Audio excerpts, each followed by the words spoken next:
Selamat datang di channel Skills Horror. Terima kasih sudah menengok video kami.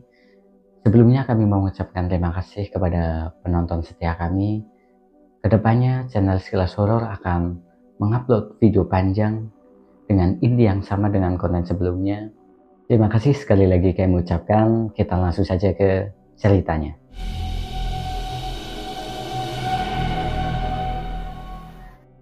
Nenek Minah, seorang perempuan berumur 55 tahun, tidak pernah akan menyangka bahwa perbuatan isengnya memetik 3 buah kakao coklat di perkebunan milik RSA, Rumpun Sari Antan, akan menjadikannya pesakitan di ruang pengadilan. Bahkan, dia terancam kurungan 5 tahun penjara karena perbuatannya itu. Sedikit profil terkait Nenek Minah.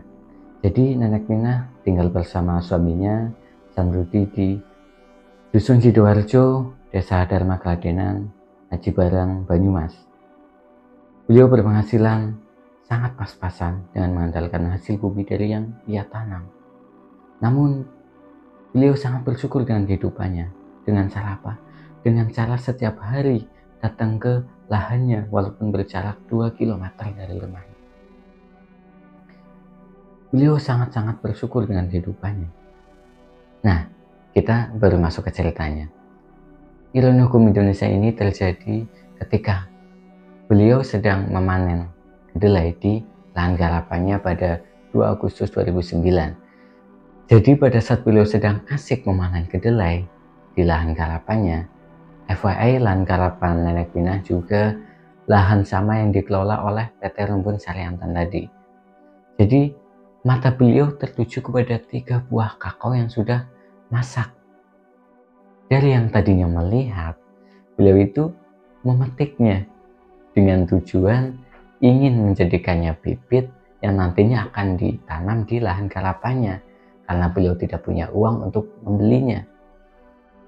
Tidak pernah terbesit sedikit pun bahwa perbuatannya itu adalah perbuatan yang melanggar hukum dan yang nantinya akan menyeretnya ke dalam kasus yang sangat panjang dan rumit. Karena apa? Setelah beliau memetik 3 buah kakao tersebut, bukannya disembunyikan, malah ditaruh di bawah pohon. Mungkin di dalam pikiran beliau, apalah arti 3 kakao dibanding ribuan yang ada di lahan garapan. Tak lama berselang, lewatlah seorang mandor yang sedang bertugas di PT Sari Antan. Jadi seorang mandor tersebut melihat ada 3 buah kakao yang tergeletak di bawah pohon. Mandor tersebut bertugas di PT Sari Antan area 4, bernama Tarno. Sang mandor pun menanyakan, siapa yang memetik 3 buah kakao tersebut? Nenek Minah pun dengan polosnya mengakui perbuatannya. Lalu Nenek Minah diceramahi oleh mandor tersebut bahwa perbuatannya itu adalah sebuah pencurian dengan menunjuk pelang yang ada di depan pintu masuk, yang tertulis bahwa tindakan tersebut adalah tindakan yang melanggar hukum dan undang-undang dan bisa dipidanakan. Nenek Minah yang sadar bahwa perbuatannya merupakan perbuatan yang salah, beliau langsung menyerahkan 3 buah kakao tersebut sambil meminta maaf kepada sang mandor. Nenek Minah merasa bahwa masalah yang terjadi barusan sudah beres dan beliau bisa melanjutkan pekerjaannya dengan santai dan semangat seperti biasanya. Namun, dugaan beliau meleset sangat jauh. Sang mandor tak menerima kata maaf. Beliau melaporkan kepada polisi dengan tuduhan pencurian. Jadi polisi datang melakukan pemeriksaan pada Mbok Minah. Mbok Minah bolak-balik ke kantor polisi.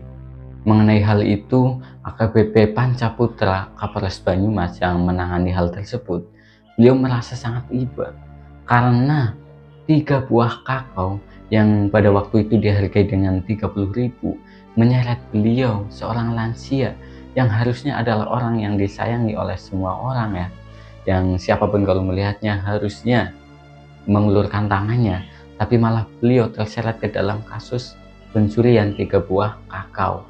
Salah satu cara yang dilakukan oleh polisi untuk melakukan pendekatan-pendekatan lain adalah dengan cara berkoordinasi dengan pihak desa, berharap pihak desa dapat melakukan konsolidasi dengan pihak perusahaan dan juga terdakwa. Namun apa daya, ternyata dari penggugat atau di sini PT LSA sendiri ingin supaya tetap maju ke pengadilan. Setelah beberapa kali melakukan pemeriksaan oleh kepolisian, akhirnya kasus tersebut sampailah ke pengadilan. Nenek Mina duduk di pengadilan sebagai terdakwa kasus pencurian 3 buah kakao di Pengadilan Negeri Purwokerto. Sang hakim pun sama halnya dengan kepolisian tadi, merasa sangat iba kepada Nenek Mina. Tapi apa daya, seorang hakim juga harus bekerja secara profesional. Jadi tetap diproses ke selanjutnya.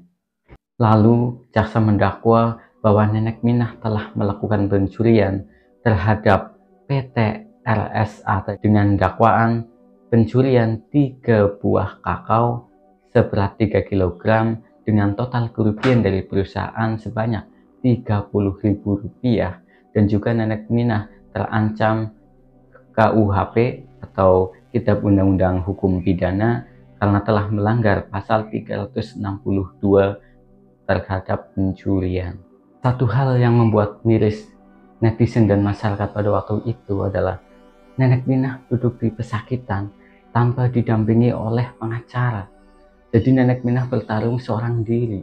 Namun Nenek Mina tidak pernah gentar ketika menghadapi hakim dan juga penggugat. Bahkan Nenek Mina di dalam jalannya persidangan selalu mendapatkan highlight oleh hakim bahwa beliau selalu datang tepat waktu dan beliau juga sangat kooperatif terhadap jalannya persidangan. Hingga akhirnya sidang yang terakhir pun dilaksanakan pada hari Kamis 19 November 2009 yang dipimpin oleh Muslih Bambang Lukmono SH. Selama persidangan yang dimulai pada pukul 10 waktu Indonesia Barat, Nenek Mina terlihat sangat tegar dengan didampingi oleh beberapa kerabatnya dan juga LSM dan juga beberapa orang yang sangat mendukungnya sebagai dukungan moral. Beliau terlihat sangat tegar. Bahkan persidangan itu sangat-sangat mengharukan. Ada cerita di mana saat sidang itu berlangsung, Nenek Mina itu meminta keringanan bahwa beliau ini ingin supaya hukumannya itu diperingan dengan cara mengakui segala kesalahannya di depan hakim. Dan beliau berjanji akan mengambil pelajaran dari apa yang telah diperbuatnya di tempo hari. Hakim yang tak kuasa atau tidak tega melihat Nenek Mina mencoba menanyakan hal lain, yaitu gimana caranya Nenek Mina datang ke pengadilan selama ini. Nenek Mina menjawab bahwa beliau datang itu menggunakan angkutan umum dengan biaya sebesar Rp50.000 untuk pulang pergi. Jadi Nenek Mina itu bersedia datang terus dan juga tepat waktu demi mempertanggungjawabkan perbuatannya yang telah memetik 3 buah kakao milik perusahaan RSA atau Rumbun Sari Antam. Maaf teman-teman, kalau kalian hidup bersama nenek atau setidaknya pernah bareng sama nenek,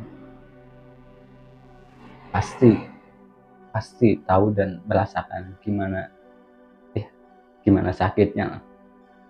Karena apa?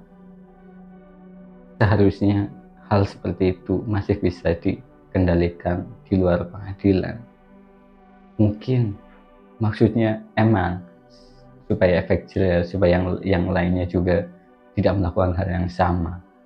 Tapi seyogianya itu dilihat dari objeknya.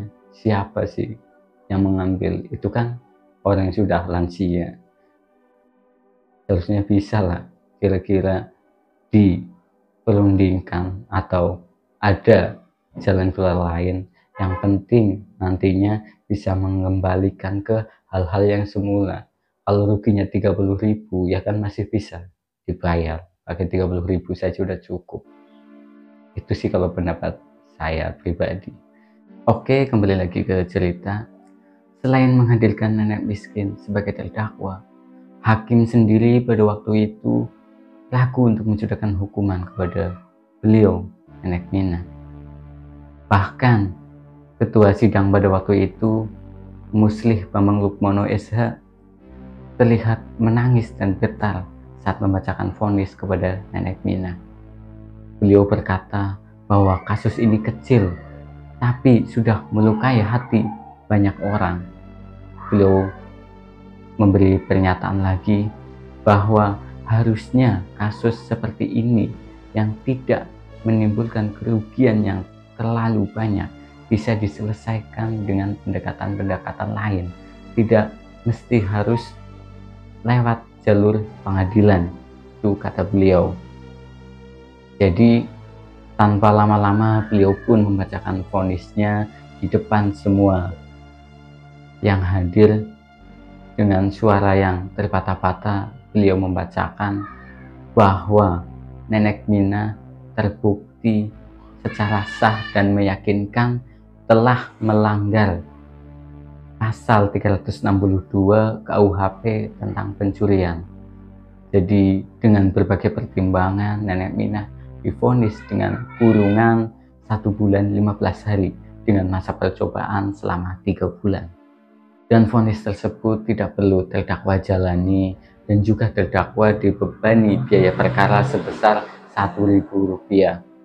Vonis tersebut disambut sorak-sorai dan juga tepuk tangan oleh peserta yang hadir, terutama oleh keluarga, tetangga, aktivis dan juga LSM yang hadir pada waktu itu.